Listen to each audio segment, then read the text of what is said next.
आज की इंग्लिश की क्लास में हम सब्जेक्ट के बारे में पढ़ेंगे। Subject, predicate. तो उसी में सब्जेक्ट के कितने पार्ट होते हैं, प्रेडिकेट के कितने पार्ट होते हैं। तो आज हम केवल सब्जेक्ट के पार्ट के बारे में अध्ययन करेंगे, क्योंकि ये थोड़ा सा आपको डिटेल में बताना चाहते हैं। आज सब्जेक्ट के बारे में अध्ययन करेंगे और कल प्रेडिकेट के बारे में। अगर एक ही क्लास में दोनों बता दिया जाएगा तो आप पूर्ण रूप से कंफ्यूज हो जाएंगे, और हम चाहते हैं कि आप चाहे जितना भी पढ़ें, थोड़ा पढ़ें, अच्छा पढ़ें। ओके, तो आज हम पढ़ेंगे सब्जेक्ट।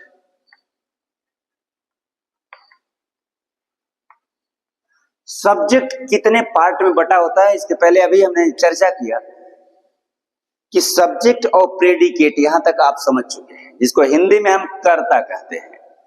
काम करने वाला जो शब्द होता है वह सब्जेक्ट होता है, अर्थात उस सेंटेंस का मुखिया, मालिक कौन होता है, सब्जेक्ट होता है। तो सब्जेक्ट कितने प्रकार का है, पहले आइए इसके बारे में हम जानेंगे। इसको एग्जाम्पल के माध्यम से भी समझने का प्रयास करेंगे। सब्जेक्ट को सर्वप्रथम दो भागों में बांटा जाता है। कितने भागों में बांटा जाता है? दो भाग। पहले भाग को हम कहते हैं क्वालिफायर, और दूसरा हेड वर्ड होता है। क्या होता है? Head word. तो पहला क्या है? क्वालिफायर। क्वालिफायर। दूसरा होगा हेड वर्ड, और हेड वर्ड को और हम क्या कह सकते हैं, इसको कहते हैं मेन वर्ड। यानी कि जो सब्जेक्ट का मुख्य पार्ट होगा, मेन पार्ट होगा, वह हेड वर्ड के नाम से जाना जाएगा, और उसके पहले जो लगा होगा उसको क्वालिफायर कहेंगे। उसको क्या कहेंगे? क्वालिफायर। तो इसको कितने भाग में बांटा जाता है? देखिए, पहला भाग है डिटरमाइनर।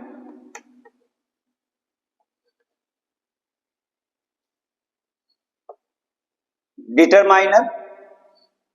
दूसरा एडजेक्टिव होता है। क्या होता है? एडजेक्टिव। और तीसरा एडजेक्टिव फ्रेज हो जाता है। Adjective, adjective phrase. तो इस तरीके से सब्जेक्ट हमारा मूल रूप से कितने पार्ट में बटा है? तीन ये और एक ये, चार पार्ट में बटा है। कितने पार्ट में बटा है? चार पार्ट में। पहले हम सब्जेक्ट को केवल दो भाग में बांटते हैं, क्वालिफायर और हेड वर्ड या मेन वर्ड। अगर सब्जेक्ट के पार्ट में केवल दो शब्द दिए गए हों तो उसमें एक मेन वर्ड होगा और एक क्वालिफायर होगा। और यदि उसमें तीन पार्ट दिए गए हों, कितने पार्ट दिए गए हों? तीन पार्ट दिए गए हों, तो पहला डिटरमाइनर हो जाएगा, दूसरा एडजेक्टिव होगा और तीसरा हेड वर्ड होगा। और अगर उस सब्जेक्ट के चार पार्ट दिए गए हों तो पहला डिटरमाइनर होगा, दूसरा एडजेक्टिव होगा, तीसरा हेड वर्ड होगा और चौथा एडजेक्टिव फ्रेज होगा। ये ध्यान देने की बात है। कहने का मतलब है कि यहां पे आपको नोट करना होगा कि हेड वर्ड से पहले कौन कौन आएंगे? से पहले कौन कौन आएंगे? क्वालिफायर आ जाएगा। क्वालिफायर होगा तो सबको समेट देगा। क्वालिफायर आ जाएगा, डिटरमाइनर और एडजेक्टिव। आप कहिए डिटर या क्वालिफायर भी लिख दें। क्वालिफायर, डिटरमाइनर और एडजेक्टिव। एडजेक्टिव ये हेड वर्ड से पहले आते हैं। ये हेड वर्ड से क्या आएंगे? पहले लगे होंगे। यानी कि जो उसका क्वालिफायर होगा या डिटरमाइनर होगा, स्पेलिंग मिसिंग हो गई,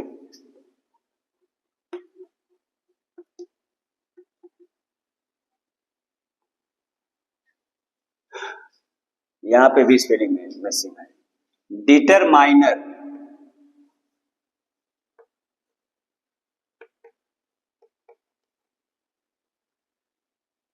हमारे कहने का मतलब है हेड वर्ड की पहचान तो आप कर ही लेंगे, उस सब्जेक्ट का जो मुखिया होता है वही हेड वर्ड होगा। अभी हम एग्जांपल से समझाते हैं।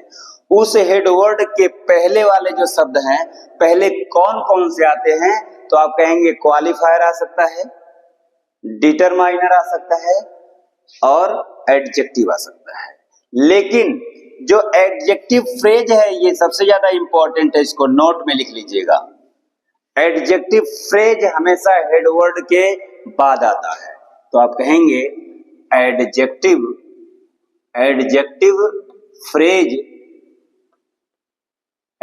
फ्रेज हमेशा हेड वर्ड, शॉर्ट में लिख रहे हैं, हेड वर्ड के बाद आता है, हेड वर्ड के बाद आता है। हेड वर्ड के क्या आएगा? बाद आएगा। कौन बाद में आ रहा है? Adjective phrase. तो ये सबसे बड़ी बात है पहचान की, कि अगर हमको पहचान करनी है तो हम हेड वर्ड पहचाने और उसके पहले अगर एक शब्द दिया गया है तो आप तुरंत जान जाइए वो क्वालिफायर दिया गया है। क्या दिया गया है? क्वालिफायर। अगर उसमें मेन वर्ड के पहले दो शब्द दिया गया है तो आप जान लीजिए कि डिटरमाइनर दिया गया है, एडजेक्टिव दिया गया है। और यदि उसके पहले नहीं बल्कि आप कहेंगे मेन वर्ड में 4 शब्द अगर दिए गए होंगे तो उसके आगे लगने वाले 2 शब्द होंगे डिटरमाइनर और एडजेक्टिव, और मेन वर्ड के बाद जो लगा होगा उसको कहेंगे एडजेक्टिव फ्रेज। तो हमेशा ये याद रखना है, तो एडजेक्टिव फ्रेज हमेशा हेड वर्ड के बाद में आता है और क्वालिफायर, डिटरमाइनर और एडजेक्टिव वर्ड ये हमेशा हेड वर्ड के पहले आते हैं। तो मुझे लग रहा है कि अब आप लोगों को ये क्लियर हो रहा होगा। अब आइए एग्जाम्पल से इसको समझते हैं। देखिए, अगर कह दिया जाए बॉयज प्ले, अब यहां पे आप देख रहे हैं प्ले क्या है? PLAY, प्ले आपका वर्ब, प्ले क्या है? वर्ब। और ये सब्जेक्ट के रूप में, और सब्जेक्ट में केवल एक ही वर्ड दिया गया है। अगर एक ही वर्ड दिया गया होगा तो ये कुछ और नहीं होगा बल्कि ये हेड वर्ड। ये क्या है? Head word. इसी से रिलेटेड 2-3 और पहले समझिए। अगर हम कह दें smoking is injurious to health,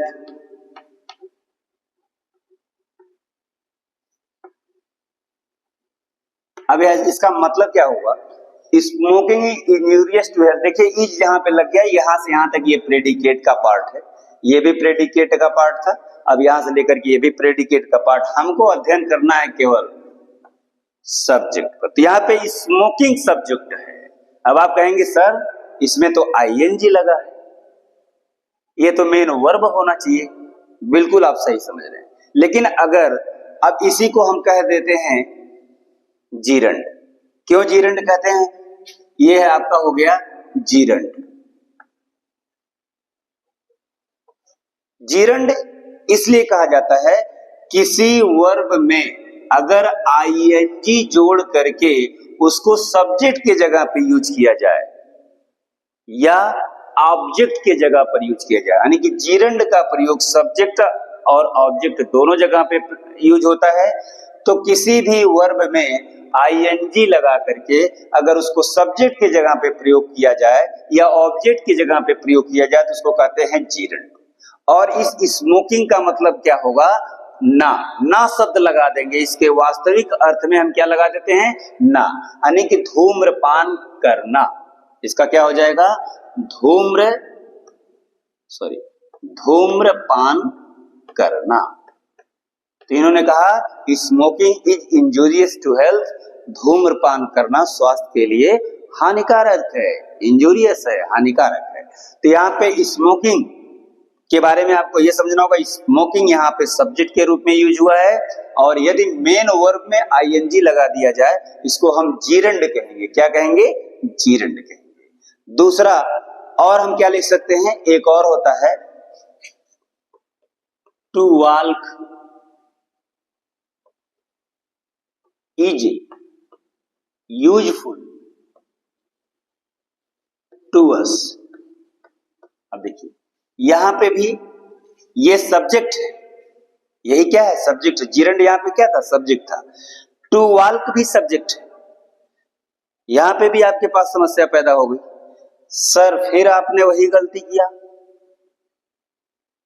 verb को आप सबसे पहले सब्जेक्ट की जगह पे यूज कर दे रहे हैं। अरे भाई यही समझाने के लिए ये वर्ड लाया गया, ये सेंटेंस इसी को समझाने के लिए लाया गया है। इससे दो चीजें क्लियर हो जाएंगी कि जिरंड हम क्या सब्जेक्ट की जगह पे यूज कर सकते हैं, जी हाँ।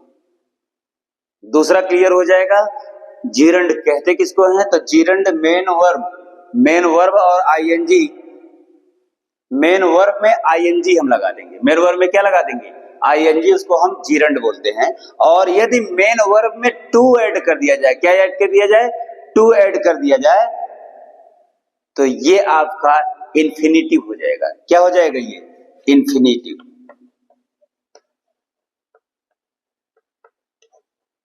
ये अब बोला जाएगा इंफिनिटी।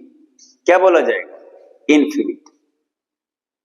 तो किसी वर्ब में, वर्ब के पहले अगर हम टू जोड़ दें, किसी वर्ब के पहले अगर हम टू जोड़ देते हैं तो वो क्या हो जाएगा, इन्फिनिटिव। यानी कि सब्जेक्ट के रूप में हम इन्फिनिटिव का भी यूज कर सकते हैं, सब्जेक्ट के रूप में हम इस जिरंड का भी यूज कर सकते हैं। और जिरंड कैसे बना है, वर्ब में आईएनजी लगा दिया जाएगा। और इन्फिनिटिव कैसे बना है, तो कहेंगे वर्ब के पहले टू लगा देंगे। तो यहाँ पे आप देख रहे हैं सब्जेक्ट के रूप में एक ही यूज हो रहा है, तो केवल स्मोकिंग लगा है, टू वॉक लगा है या बॉय लगा है, ये सब हेड वर्ड है। ये सब क्या है, हेड वर्ड। चलिए अगले एग्जांपल से और कुछ समझने का प्रयास करेंगे। एन ओल्ड लेडी, अगर हमने कहा an old lady sits in the house, अब यहां देखिए, एक बूढ़ी औरत घर में बैठी है, घर में क्या है, बैठी है या बैठती है, ऐसा कहेंगे, बैठी है नहीं बल्कि क्या कहेंगे यहाँ पे, बैठती है। तो यहाँ पे हमको, यहाँ पे वर्ब हो गया, तो ये प्रेडिकेट का पार्ट है, यहाँ हमको नहीं ध्यान देना, हमको यहाँ ध्यान देना। यहाँ पे आप देख करके समझ पाएंगे क्या एक कहने से कुछ क्लियर हो रहा है, किसके बारे में चर्चा हो रही है, नहीं। ओल्ड अगर हम बूढ़ा कह दिया जाए तो बूढ़ा पूरा पुस्तक भी हो जाएगा, बूढ़ा व्यक्ति भी होगा, लेडीज भी होंगी, कौन है नहीं पता। जैसे हम लेडीज बोलेंगे आपको क्लियर हो जाएगा किसके बारे में चर्चा करना, लेडी के बारे में। तो लेडी आपका हेड वर्ड है, लेडी क्या है, हेड वर्ड।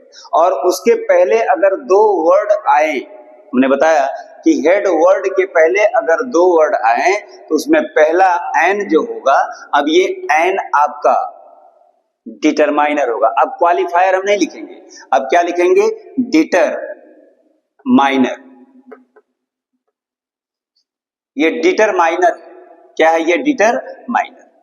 ओल्ड क्या होगा, ओल्ड आप जाने रहे हैं, ये आपका एडजेक्टिव हो जाएगा, एडजेक्टिव। ये क्या हो गया, एडजेक्टिव। और लेडी, लेडी आपका हो गया हेड वर्ड। तो हेड वर्ड के पहले अगर दो वर्ड आ रहे हैं तो उसमें पहला वर्ड आपका डिटरमाइनर होगा, दूसरा वर्ड आपका एडजेक्टिव होगा, और हेड वर्ड तो लास्ट वाला होगा ही।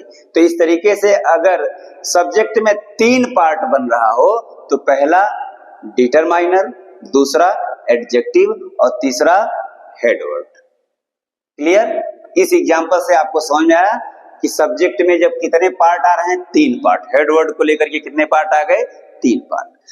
देखिए जब चार वर्ड आ जाए, अगर हम कहें अ ब्यूटीफुल गर्ल, कह रहा है कि एक सुंदर लड़की सुंदरता में अच्छी दिखती है, सुंदरता में कैसी दिखती है, अच्छी दिखती है। अब यहाँ पे आप देखिए, यहां से यहां तक ये सब्जेक्ट है, यहां से यहां तक ये क्या है, सब्जेक्ट है। जहां पे इज लग गया ये आपका प्रेडिकेट का पार्ट हो गया। तो इस तरीके से आपको ये क्लियर होना चाहिए इसमें कितने वर्ड हैं, 1 2 3 और ये 4। तो ये पहला आपको बताया गया, ये डिटरमाइनर होगा। ए क्या होगा? डिटरमाइनर। ब्यूटीफुल यहाँ पे आपका हो गया एडजेक्टिव, एडजेक्टिव। और देखिए गर्ल, इसको पहचान ही रहे हैं, ये हेड वर्ड होगा। और इन ब्यूटीफुली ये आपका हो जाएगा एडजेक्टिव फ्रेज। तो इस तरीके से आपको पहले हमने बताया कि हेड वर्ड के पहले डिटरमाइनर और एडजेक्टिव आते हैं, हेड वर्ड के पीछे यानी कि बाद में एडजेक्टिव फ्रेज आता है। तो इस तरीके से आज हमने सब्जेक्ट के बारे में क्लियर किया। कल प्रेडिकेट के बारे में बताएंगे। तब तक के लिए धन्यवाद।